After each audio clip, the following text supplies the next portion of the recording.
In 1606, King James of England approved the establishment of two colonies along the eastern coast of America. The northern colony in Maine lasted only a year. The southern one at Jamestown in Virginia became England's first permanent settlement in America. In 1607, the Virginia Company sent 104 settlers to Virginia. The settlers lived in tents all summer. By September, more than 60 were dead because they lacked good food or water. The leaders of the colony were not energetic and did little to make the settlers find food. One member of the company, Captain John Smith, was determined that the colony would survive. Smith pressured the colonists to build huts, a storehouse, and a church. He made daring trips to Indian villages, demanding that they give the settlers food in return for beads and copper. He threatened settlers who were trying to leave the colony and go back to England. On one of his trips to the interior, Indians attacked John Smith. They killed his two companions, but captured him alive. He was taken first to the local chief. This chief was impressed by Smith's compass and spared his life. His captors dragged Smith from village to village. He finally arrived at the town belonging to Powhatan. Powhatan was the great chief for all of the tribes in that region. Powhatan and his advisors talked about what to do with Smith. Suddenly, Smith was dragged forward, and his head was pushed against a stone. The warriors raised their clubs to kill Smith. Then Pocahontas, who was Powhatan's 12-year-old daughter, begged for his life. Her words had no effect, so Pocahontas ran to Smith. She took his hand in her arms and laid her own head against his head. Smith was released and went back to Jamestown. Soon after Smith returned, 100 new settlers from England arrived. It was a very cold winter, and in January, Jamestown was accidentally set on fire. The settlers suffered from cold and hunger the rest of the winter. Every 4 or 5 days, Pocahontas and her attendants came. They brought food for the hungry settlers. Even so, half of them died. In the summer, John Smith explored that part of the coast of America. He made a map that would be very valuable for future sailors and settlers. On his return, Smith was elected leader of the colony at Jamestown. However, some settlers did not like having to follow rules. Some encouraged the Indians to try to kill Smith. Chief Powhatan agreed. He also refused to supply food to the colony, hoping to starve them out. Pocahontas warned Smith about the plot against his life. Smith had to fight off several attempts to kill him. Finally, the colony seemed to be growing, and the Indians became peaceful. But in late 1609, Smith was injured in an explosion and returned to England. Pocahontas remained a friend to the colony. She married John Rolfe, one of the settlers. In 1616, she traveled to England with her husband and son. There she saw John Smith once again.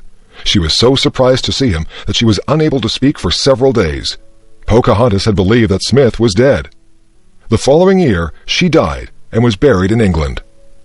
Pocahontas's love for Smith and Smith's determination to fight for the colony had saved Jamestown and given the English their first colony in America. Remember the Alamo. The first Europeans in the American Southwest were Spanish explorers and conquerors. They were followed by religious orders that set up missions to Christianize the Indians. One of these missions was San Antonio de Valero. It was founded in 1718 in what is now San Antonio, Texas. Later, the mission structure became known as the Alamo.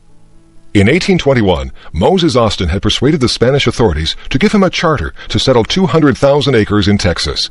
The elder Austin died shortly after this. 5 weeks later, his son Stephen Austin traveled to San Antonio to have this charter confirmed by the Spanish governor. In 1822, Austin led 150 settlers into Texas. When Austin learned afterwards that Mexico was now independent of Spain, he journeyed to Mexico City to have his charter reconfirmed. The Mexicans appointed Austin regional administrator for his colony.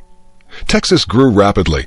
Cotton farming and cattle ranching were profitable and attracted American settlers.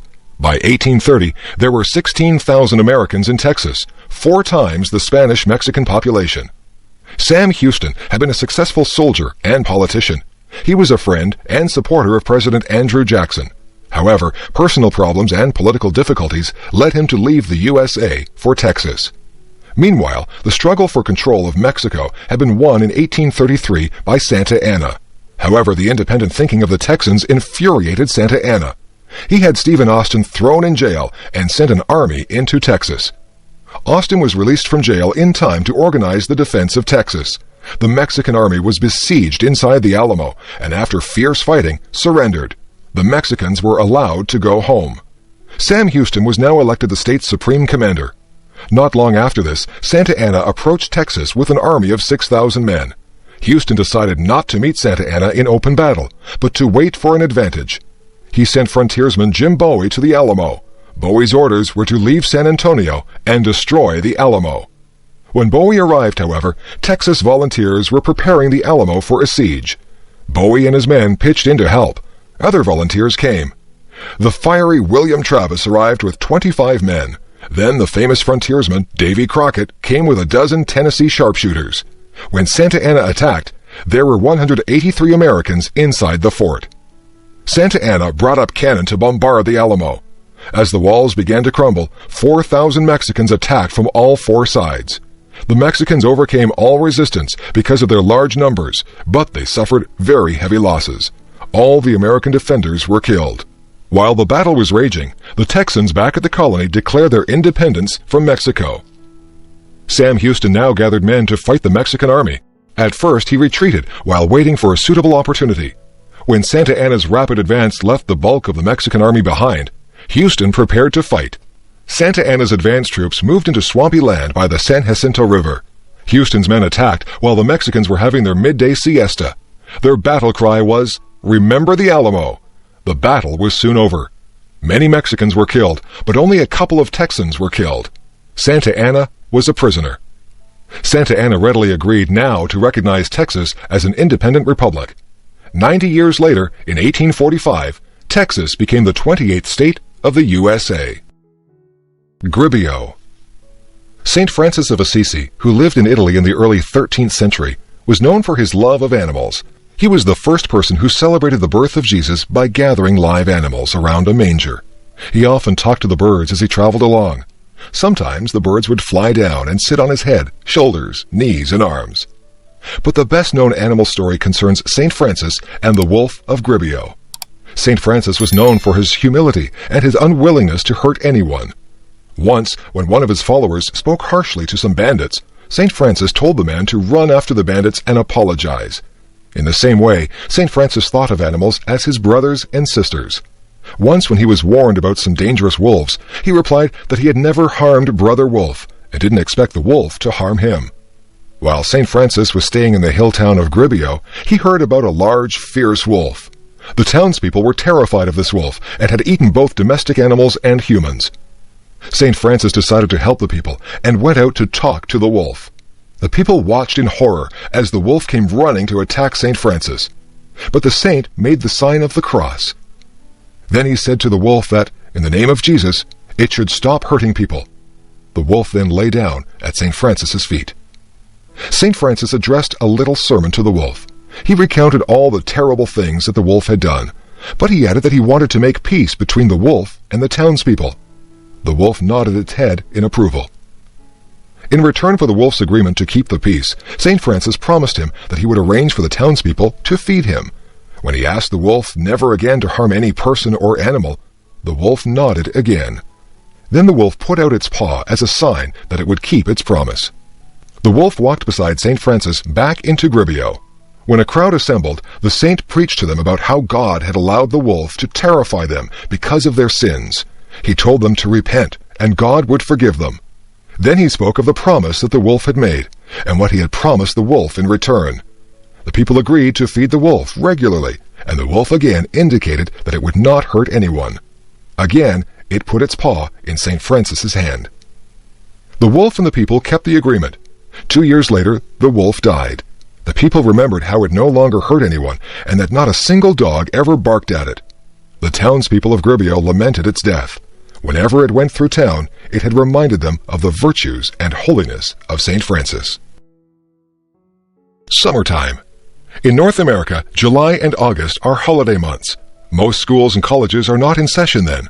Families look for activities to keep the children amused. Although not all workers get a full 2 months of holidays, most people take a holiday in the summer. The summer begins with a national holiday. In Canada, July 1st is Canada Day. In the USA, July 4th is Independence Day. A lot of families are soon on the road. Some travel to cottages by the lake. Some go sightseeing or camping. In Canada especially, the summers are short, so people try to make the most of them. In much of Canada and parts of the northern USA are woodlands dotted with lakes. These regions of rocks, rivers, pine trees, and wild animals are not usually suitable for farming. However, they are ideal places to spend a summer holiday. They are far from the cities. The woods are quiet and peaceful. People fish, go boating or swimming, have barbecues outside, or play outdoor sports. Some people spend their whole summer at the cottage. Others go for a week or two. City people who don't have a cottage like to go to parks and swimming pools in the city. If they are near a lake or ocean, they may go there for the day.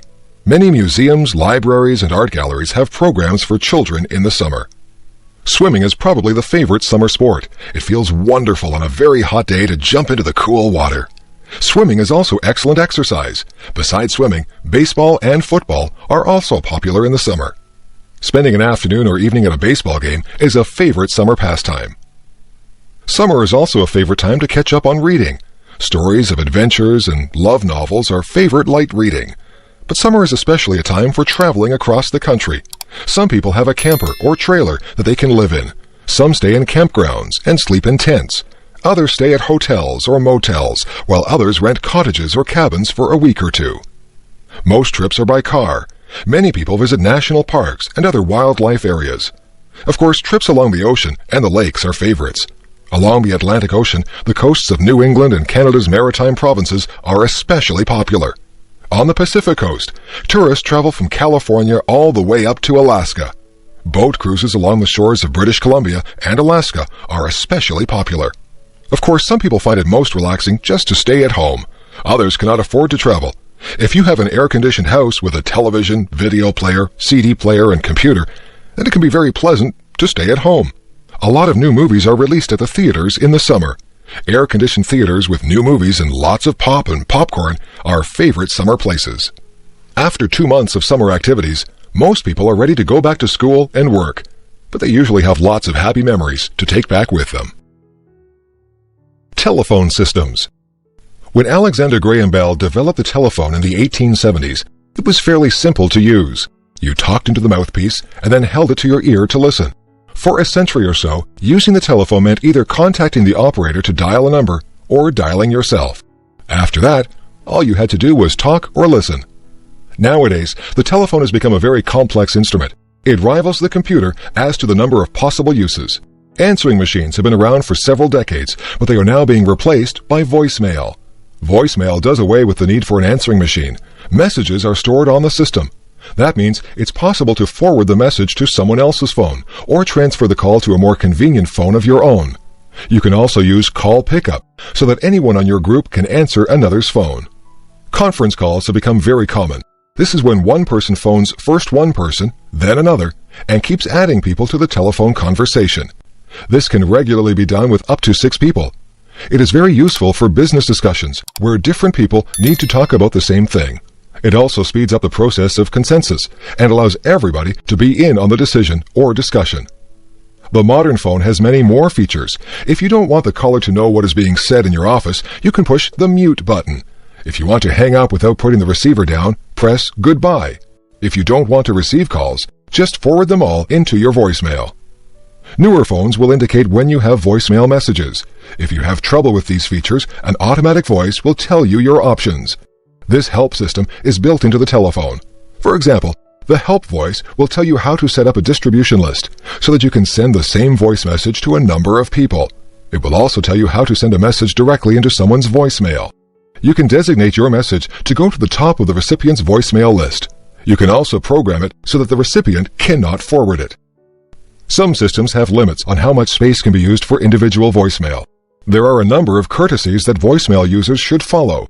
Your greeting on your voicemail should be simple. If you are unable to take calls for any reason, you might want to explain that in your recorded greeting. If you are on vacation, you might want to include that information in your greeting. Don't use voicemail as a way to avoid answering the telephone. Some people use voicemail to screen calls. This can be annoying to someone who can never contact you directly. Check your messages regularly and reply to them promptly. Enjoy the telecommunications revolution. Texas. The state of Texas is famous for having the biggest and best of everything.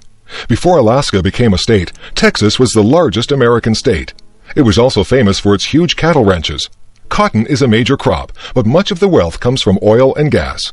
People think of Texans as being wealthy because there have been lots of cattle and oil millionaires. In the late 19th century, Texas cattlemen used to drive their herds north to Kansas. There, a train to the east shipped the cows. Eventually, the railroad came to Texas, and the great cattle drive stopped. By then, many Texans owned large ranches.